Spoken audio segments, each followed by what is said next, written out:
Good morning once again. It is that time of the week. Friday is come upon us even quicker than usual. And first out of the blocks today, I can see Nena once again. You are first there, and you thought you were running late. Hopefully also you can recognize, Nena, that I'm actually on time. I'm usually the one that's always a little bit late, although I'm trying my best. My New Year's resolution this year: make sure that you're on time. As ever with everybody, wherever you are in the world, make sure you say hello. Let us know whereabouts you are. I'm always fascinated to see how far and wide this is going. We seem to be going to countries all over the world, not just in Europe, but also in the Americas as well, and over in Asia. Fantastic to see everybody. Please make sure that you come through as well. We've got a really big one today that we're going to be talking about, that wonderful subject of content creation. What do we do to really to do? I know you probably are a tad shocked. Yeah, it shocks Nena is shocked that I'm actually here on time. It is incredible. It is something else. But we all have our failings in life, and I think one of mine has always been from years and years ago. I constantly ran late, always was running late, and then it started to get really frustrating. So I tried to be as on time as ever I can be, but sometimes that still occurs. But it's something that I'm working on.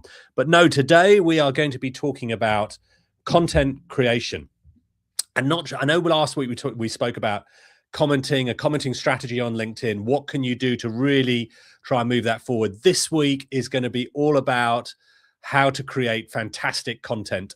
Hi there from South Africa. Good to see you. I hope South Africa is treating you well. Probably a little bit warmer than it is up here. It's incredibly wet. As Ben, hi, great to see you as well, as it is with you in Nebworth. Nebworth, oh, I've been to a few concerts there at Nebworth. I'm sure it probably got a bit noisy when you're there.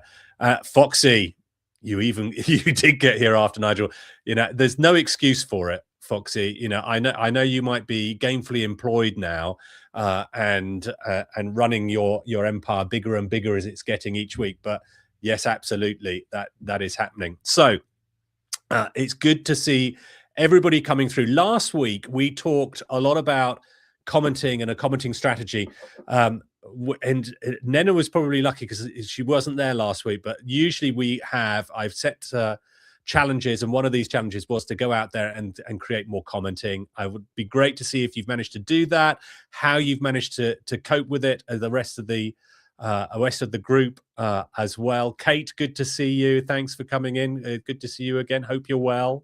And commenting is one, as we talked about last week, it's one that can provide so much value. It gets a lot of eyes onto yourself as well. It's something that is incredibly useful, but probably one of the things that is the most difficult to really do all the time. Not because it's difficult to understand what to do, but quite often it's finding the time to do it. And that's why I spend my time putting into my calendar. I put in half an hour slots where I will just comment. I will comment usually on all of my own posts. Sometimes, and I'm a little bit late this week because it's been quite a full-on week for me. Plus, also, unfortunately, I've had a cold this week. Yeah, I know it's been terrible, and as you know, for myself, that's going to be a major condition. But it has meant that I've been a bit slow on my commenting this week. But absolutely, I will catch up. Make sure we do that. But it's really important to make sure that you do your commenting, adding value, making sure you're putting additional eyes onto your profile as well. But as part of that, content creation and posts that I think every single one of us will be petrified about. That it is the thing that you start to think, oh my God, what am I going to put up there? What do I need to do? How can I do this consistently? What can I put up there? I'm going to share with you a bit of a story, my personal story here on the Get Hired LinkedIn Live, my journey through content creation, what I've been doing on LinkedIn as well, because it's absolutely valuable. Because I made a decision at the beginning of last year, was that look, I'm going to go all in on LinkedIn. I was going to make sure that I was going to get myself out there, utilize this platform. I'd used it for many, many years. And as a recruiter, obviously used LinkedIn Recruiter extensively in order to do that. I wanted to make sure that I was branding myself well.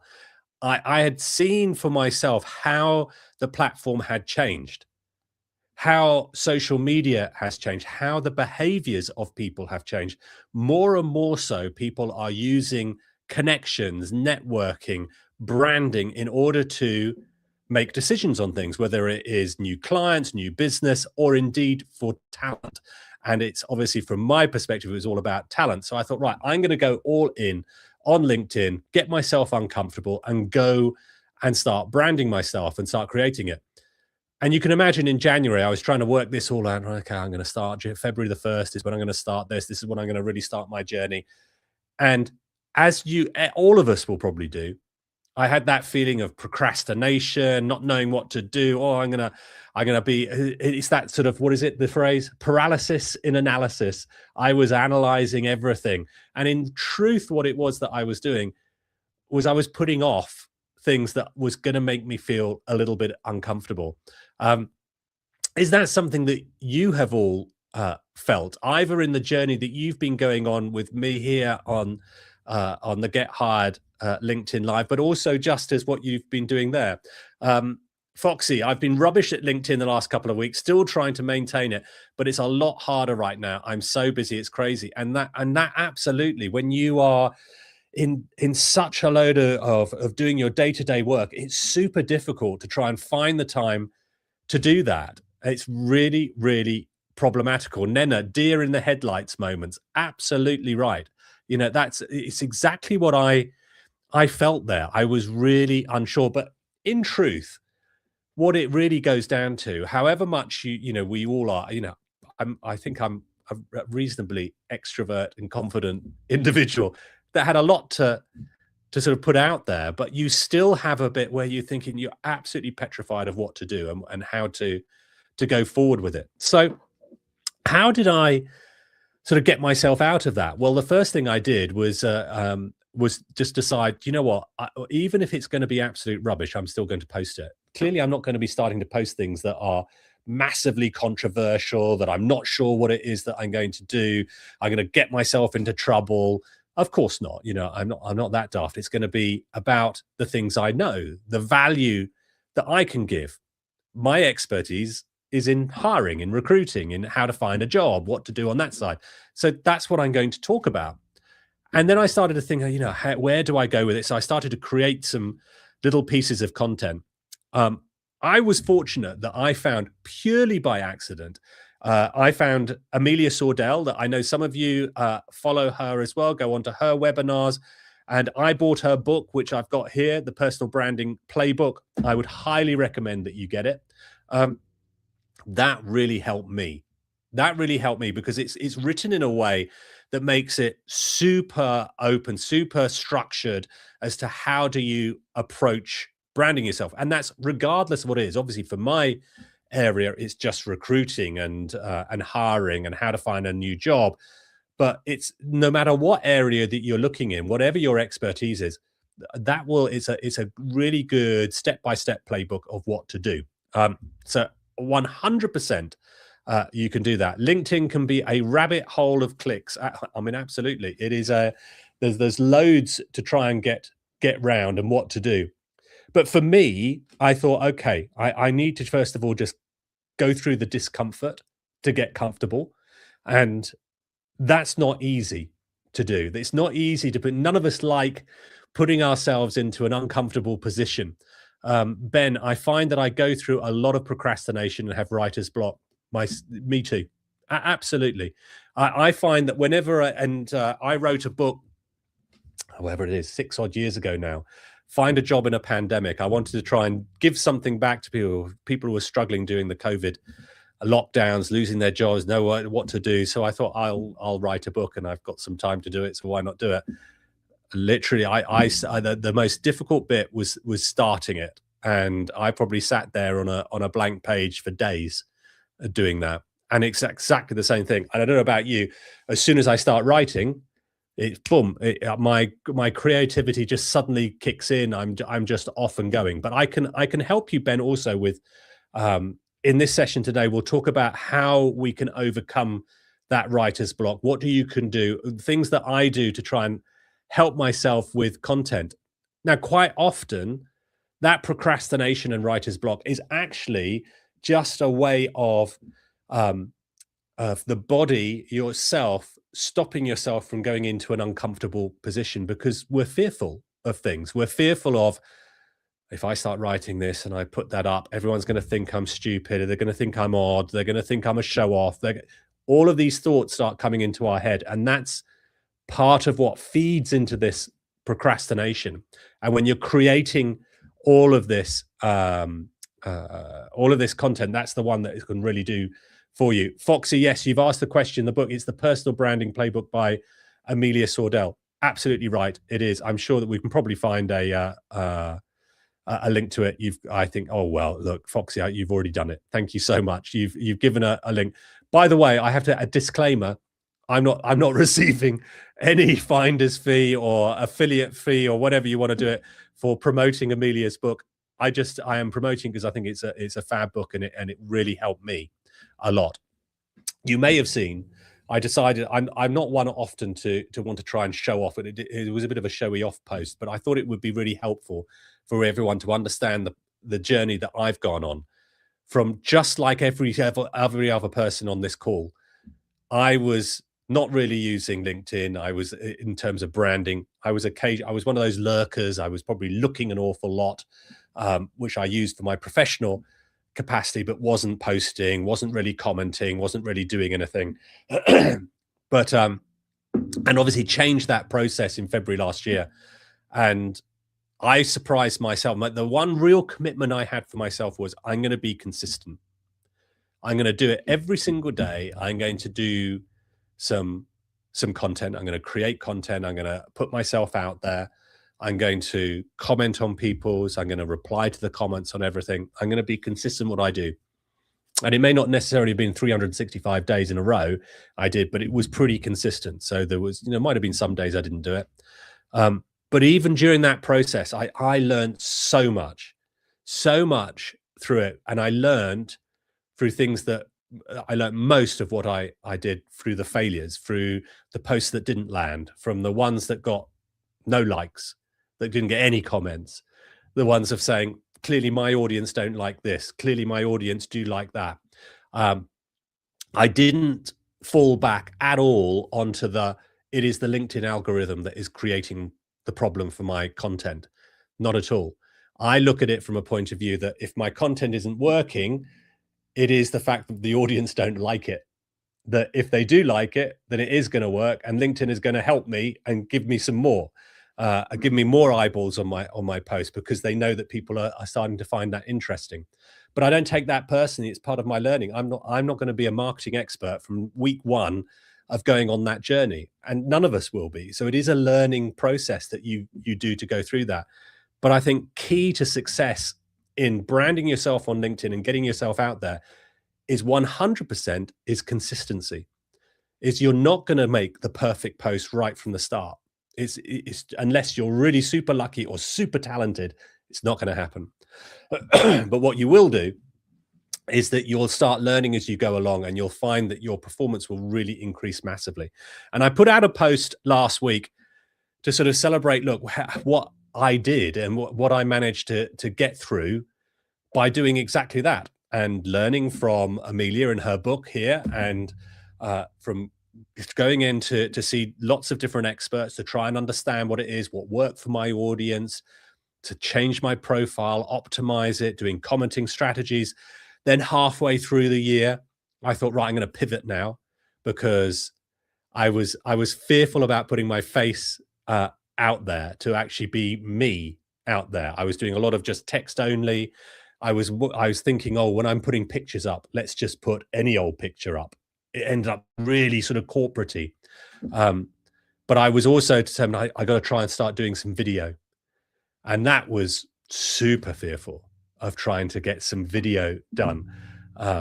Foxy, 100%. I see a lot of YouTubers blaming the algorithm, but I don't think that's really the case. Some of it is true, but if you produce good content, do it regularly, it will get watched. It might just take some time.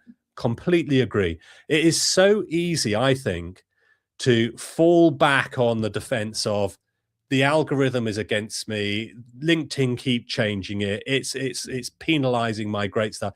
My posts have got less impressions, got less that. I think it's just it's at the end of the day, if you're producing good content, people will like it.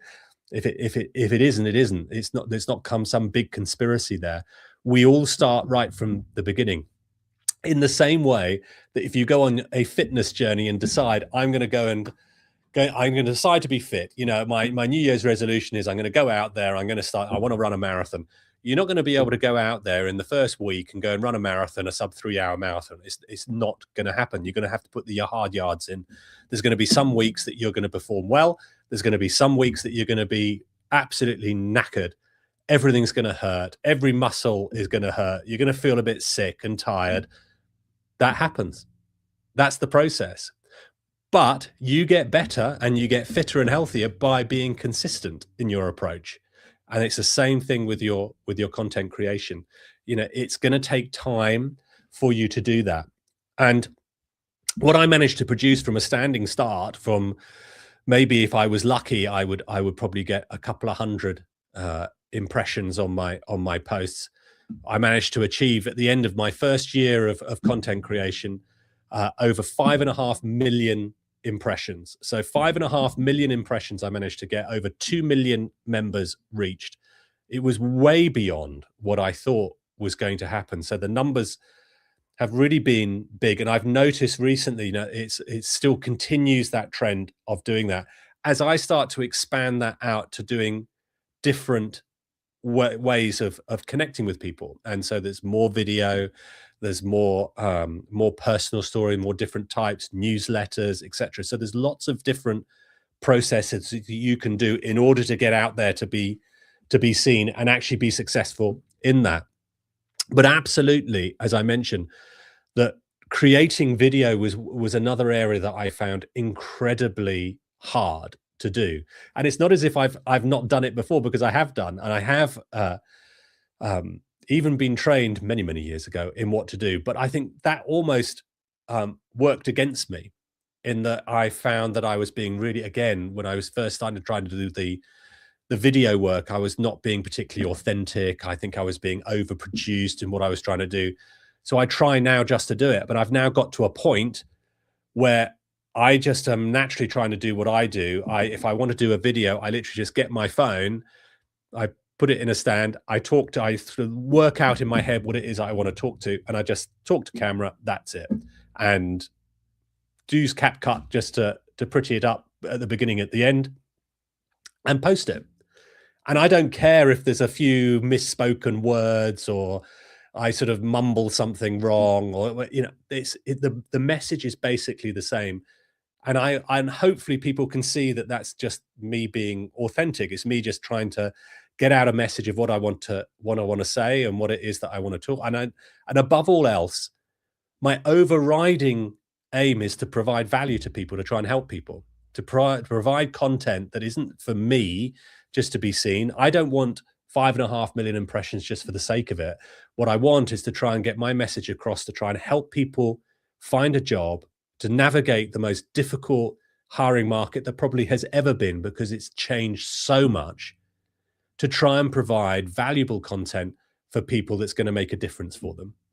And if you can find that for yourself in your niche, as you're giving rather than trying to get something back, you'll be successful at it. And I know for everybody, especially because we're specifically on this niche, because we're trying to talk about creating content specifically to find a job. How do you get eyes on your profile? How do you get interviews? How do you get an offer? And so it's constant that you want to try and be saying, I'm trying to look for a job. I'm trying to do a job. But in actual fact, it's the opposite. That what you've got to try and do is talk about the value that you have, what it is that makes you tick, your experience, the things, the challenges that you can overcome. Being authentic, being yourself. Your style is going to be different to mine. So don't try and pretend to be anybody else. Be yourself, be you, and show you. I think that is the way to ensure that you get a really good connect with your target audience. Absolutely, Foxy. I think you've put here a very good point. I think a lot of people think a video needs to be polished and perfect. I did too. I spent a fortune on camera equipment. I learned how to use high production values in my videos. This week, I posted a low effort video where I just talked to a camera on my sofa as I didn't have time. Best performing video I've ever posted. It is. And you know what? I'm again, look, I'm no expert at this, but I think that the world has changed slightly in that maybe that sort of overproduced type of video, maybe even just 5 years ago, but certainly 5, 10 years ago, performed really well. That's what everybody probably thought. But I think things have changed now. People like to see that authenticity, that it's just personal, it's quick and easy. And look, your phone here, I've noticed that. I mean, I've got a nice camera here that I use this for the excuse me, for our LinkedIn lives. But I use my phone for every other video that I do. So the videos that I do where I do a quick piece to camera, the videos that I video posts that I do on LinkedIn are all on my phone.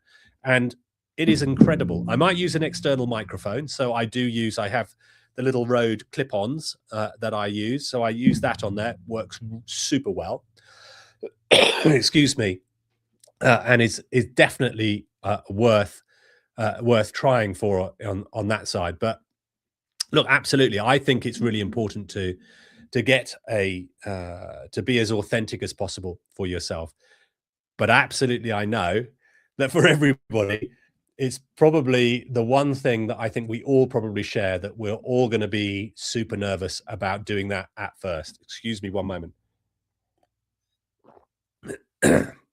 I'll do well to get through this without my voice completely going, but I'm going to keep on going. I'm hoping that as with the cold that I've had, that as this LinkedIn Live continues, that my voice becomes more sort of Hollywood in its approach. It becomes that sort of gruff bit, and then it's opening up another opportunity for me somewhere. Maybe, I don't know, to do some kind of either great voiceover, or maybe obviously I should be the lead in the next Hollywood blockbuster. I think that's definitely on the cards for sure.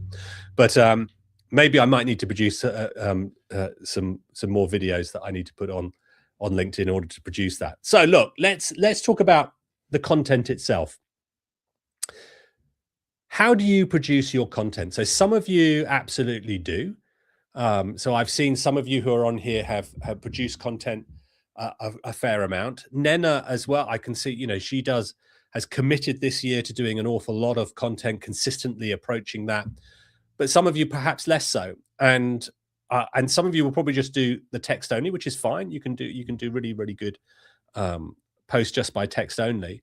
But maybe talk to me a little bit about, what do you all think about how you produce your content? How do you find it?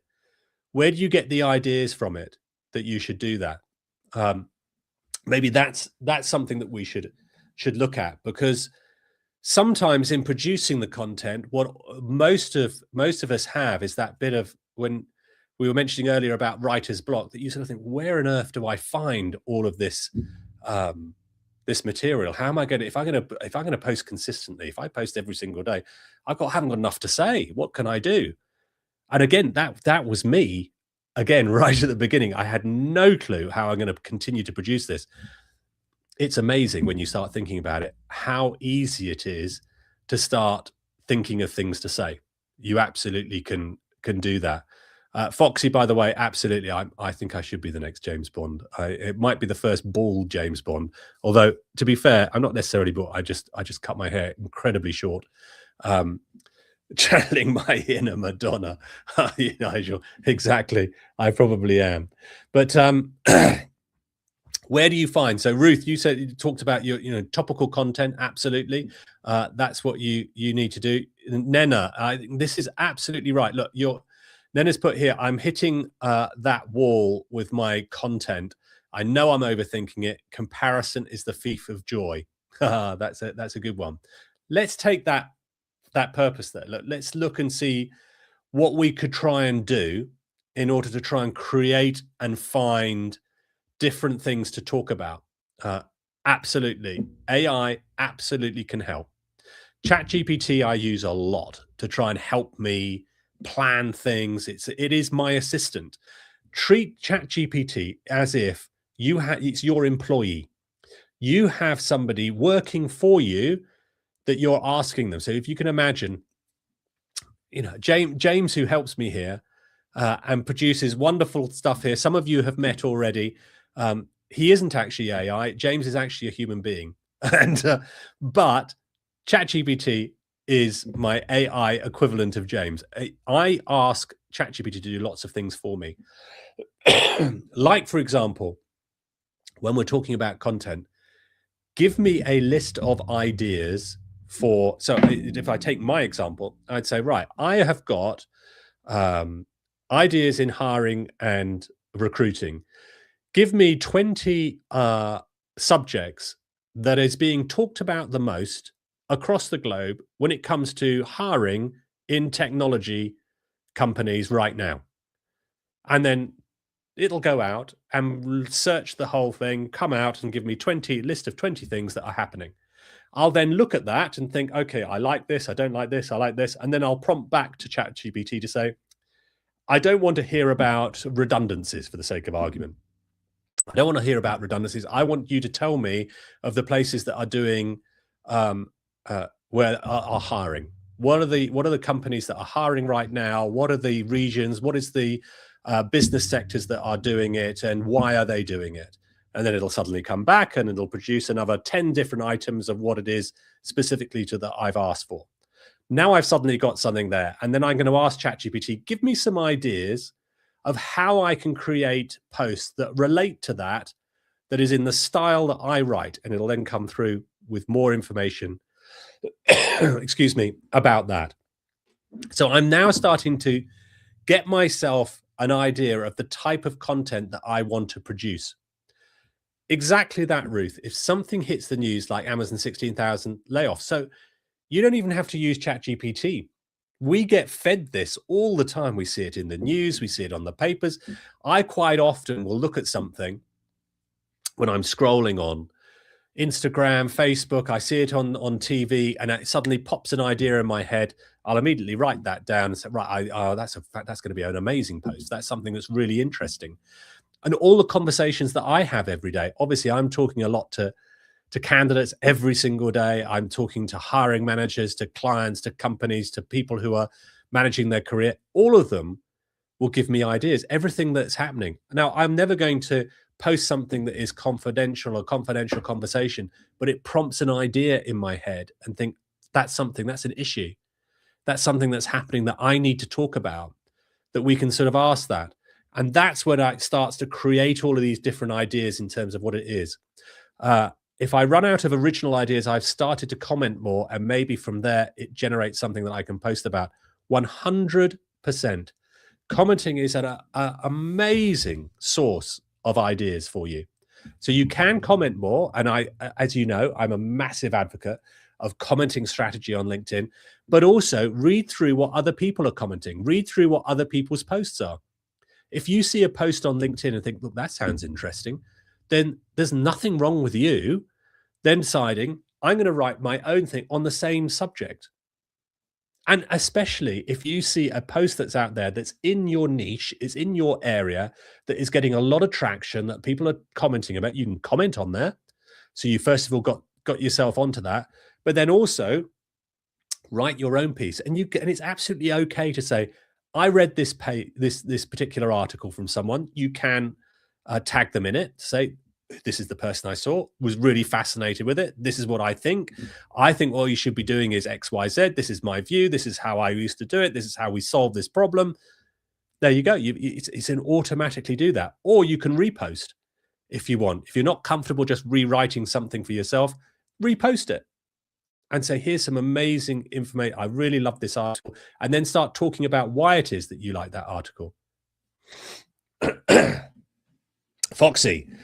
I use Claude Code with its sub-agent feature, be a writer's room team. I like that. I have different agents for each person who would be useful to have. For example, an audience advocate, and get them to talk in a group chat about what sort of content they'd like to see on a channel like mine.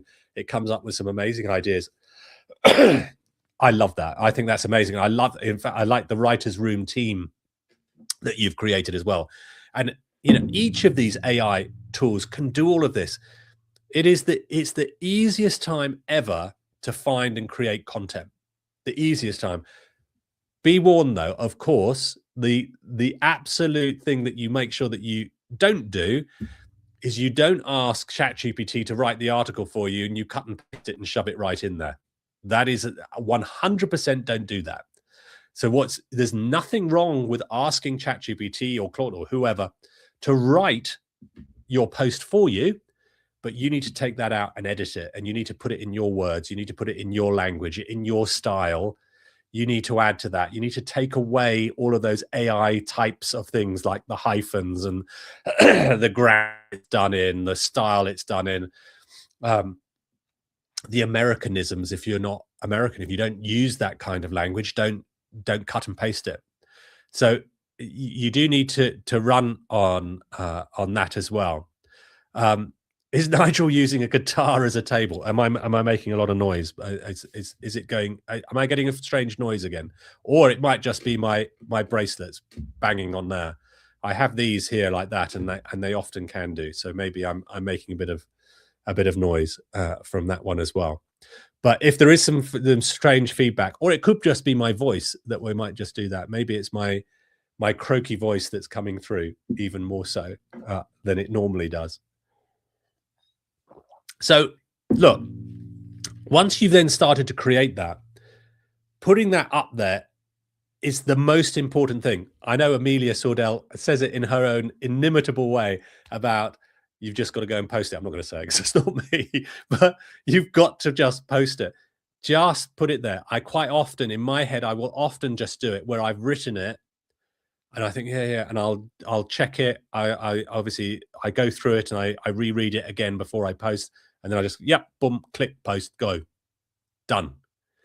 So it's all sorted.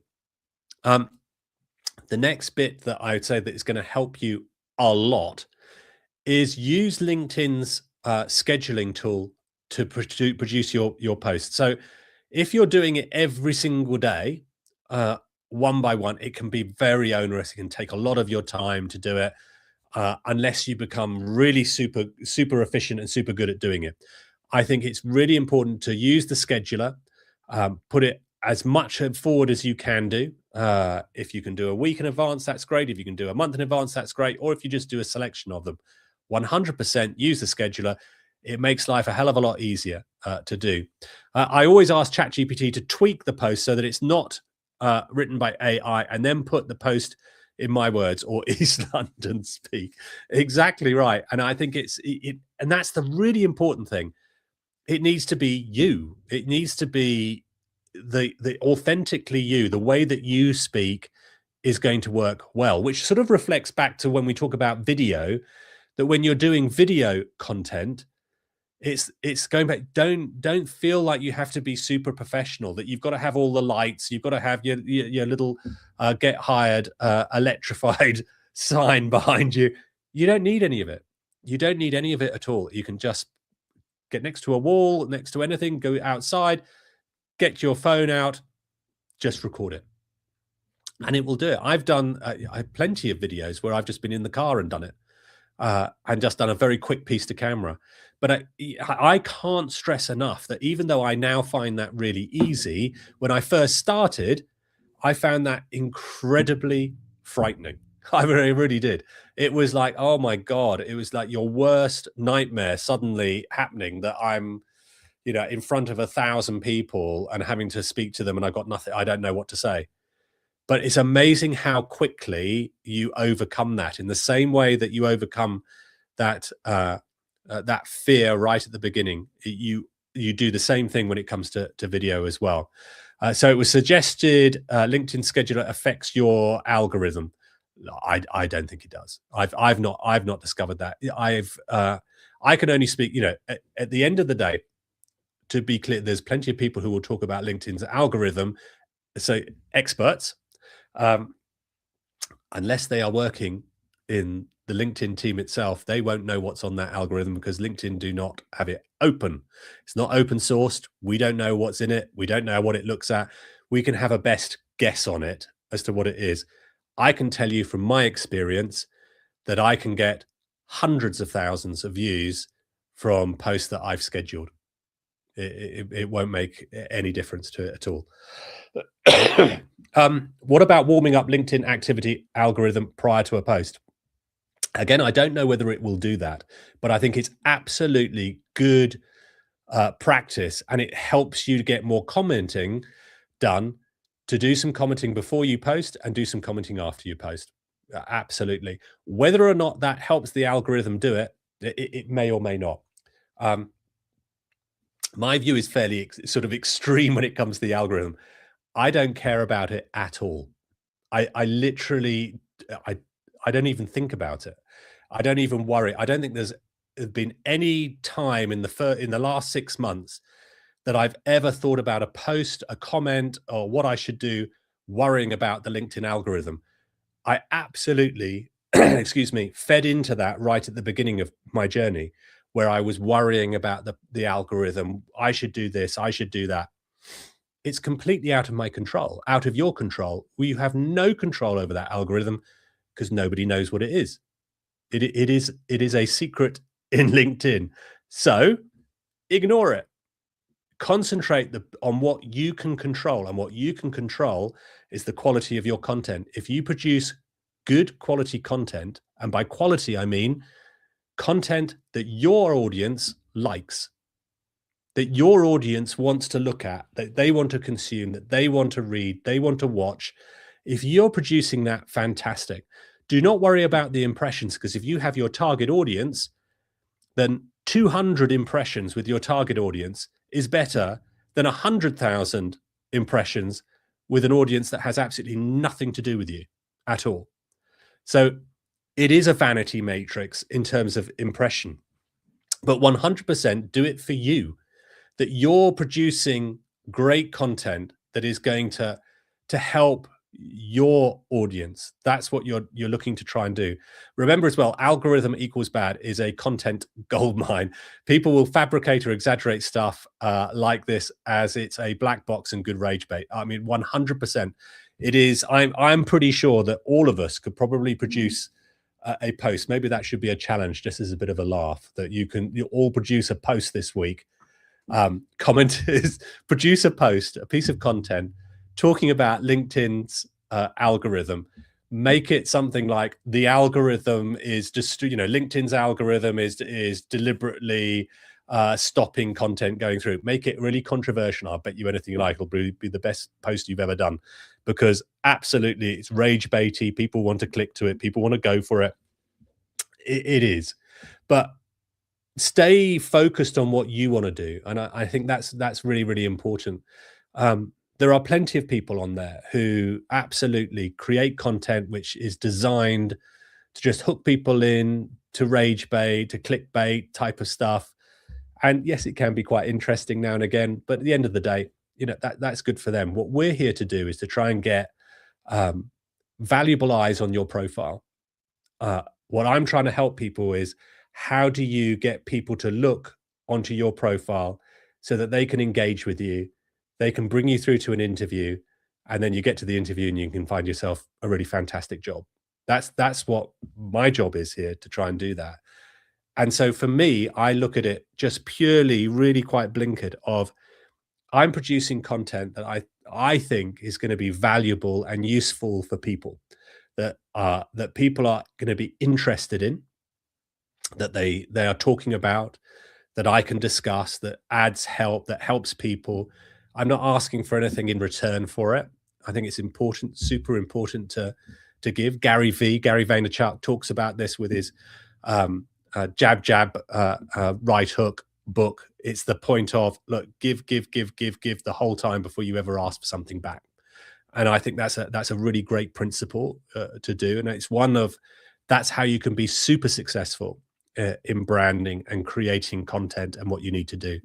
The other thing I tend to do with content is think, actually, I want to try and do stuff that I'll find interesting as well. That if I find it amusing, interesting, valuable, then I'm fairly sure that most of my audience are going to probably like that as well. Nena, hi. Slightly off topic. How unusual for you. I don't think you normally go off topic, but I signed up to a 2-month free trial of LinkedIn Premium as I needed to send a message to someone I had met last night, and I'd run out of free message credits. What do I need to focus on with it during my 2-month trial? LinkedIn Premium does give you a lot more accessibility, so you can view more people, you can see, you'll have more access to it. I think it's a useful tool in order to do that. Yes, you can do a slightly better messaging. For me, I get it because I have Sales Navigator, so I don't necessarily subscribe to Premium, but you get Premium with Sales Navigator. I think you absolutely can. I think that the bit that's important is this for people. Don't feel like you have to get it. If you're in a position whereby you're somewhere down your job search and money is a bit of a challenge, then it can look like, oh God, how am I going to get that? So can you do all the things you want to do on LinkedIn without LinkedIn Premium? The quick answer is more or less, yes, you can. In terms of branding and producing and doing all of that, yes, you can do. Can you do it better with Premium? Yes, absolutely. It gives you access to more people. It gives you a wider selection where you can actually see other people's profiles. So I think it's absolutely useful to do it. So if you can do, I would always recommend doing it. The best thing you can do is, as Nena's done, you've signed up, you get the first 2 months free. They often do this trial. Have a look at it, see what you can do. And if it doesn't work for you, you don't see a tangible difference, then clearly don't go forward with it. But I'm a strong recommender in doing that as well. So absolutely, look, you can send, I think Govert's put something here, you can send a maximum 300 character connection request if appropriate. So yeah, you can do, I think if you're, that's the other thing I think while you're talking about connection requests, and I can't remember who it was that asked about, might have been yourself, Govert, asking about connecting with people prior and after your LinkedIn content. Make sure that you continue to push connections out there. So connect out with people who are in your target audience, people you want to do. You can do, the best way to is about 100, 120 a week that you can invite to connect with you. I would regularly do that. The way that I would try and look at it is maybe every day, look to see if you can add 10 people in your network that you want to connect with. Unless you get over 30,000, you can have 30,000 connections. You can have unlimited followers, and you can follow unlimited amounts of people. So use it as a blend between the two in order to do that. Follow people who are going to be in the companies that you're looking for, where you're going to go. But yeah, absolutely. You can do that in between your content that you're producing. So when you're posting something, if you've done some connections and follows before and you do some connections and follows afterwards, it's going to prompt a little bit more visibility and action for you, because people will naturally want to go onto your profile and start looking at it, and they might be prompted to connect and request. But also, if you're going to do that, it's really important to then comment on their posts as well. So it works all the way around on that as well. So look, inevitably we're coming towards the end, and I think my voice has managed to survive most of this session almost unscathed. I don't think anyone's noticed it, apart from Foxy noticing me knocking my bracelets onto the table like a guitar. Maybe next time I should actually create a guitar desk. It would probably be quite cool to do. But I think what will be really good for next week, there's a couple of different things that we're going to do. I noticed that I know some of you go on there. Nena, you might do as well. That Amelia does a Q&A session on her community group. We have the Get Hired group. If you're not a member of it, please make sure that you do come and join on that. We're going to start doing some more events specifically for Get Hired community members as well. So they're going to be just within the portal. I think it could be really useful. Amelia does a Q&A session immediately after her live. So she does a live webinar on a Wednesday, not on LinkedIn. She does it on a Zoom call. We're still staying on the LinkedIn platform and go out to both YouTube and onto X as well. But we're also, I think it could be quite useful to start doing some Q&As. Is that something that might be useful for you all to come onto the Get Hired group after this session and do that? We're also going to be introducing a sort of coffee and question time that we're going to do on a regular basis as well. What I'm keen to do, I know this one is about me imparting a lot of information out to it. What I'm also really keen to do is have some separate sessions which are just about your questions that I can just sort of do quick fire answers to, where we can just go through and see what we can do on that side. One final thing also, I think next week will be really good. What I'd like to do next week is to do another one of the profile audits where we look at people, specifically look at people's content to see what we can do to try and help specifically on that. So if we've got any volunteers, that would be fantastic. Please let us know in the comments there if you are up for coming along, and we can have a look at some of your content. We can see what works, what doesn't work, and we can work together on that. I think it would be really useful for people to do that as well. In the meantime, look, thank you all very, very much. It's great to see you. Have a fabulous weekend. As ever, I hope that's been really useful. Try next week for our challenge next week.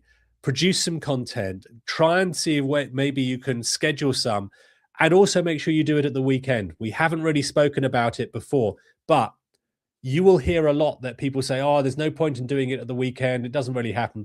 At the moment, certainly for the last 4 weeks, my weekend impressions engagements have been larger than the impressions and engagements that I've had throughout the week. In some weekends, it has exploded. So 100%, please do make sure that you schedule some things for the weekend, even if there's something just personal or authentic, but start to get the feel of trying to be as regular as possible. So maybe if you're doing that, create some content this week. If you are really good at doing content, maybe a really big challenge might be to do your first video. Maybe try and do a 15-second video. Do it as quickly as possible on your phone. Just put a little piece to it.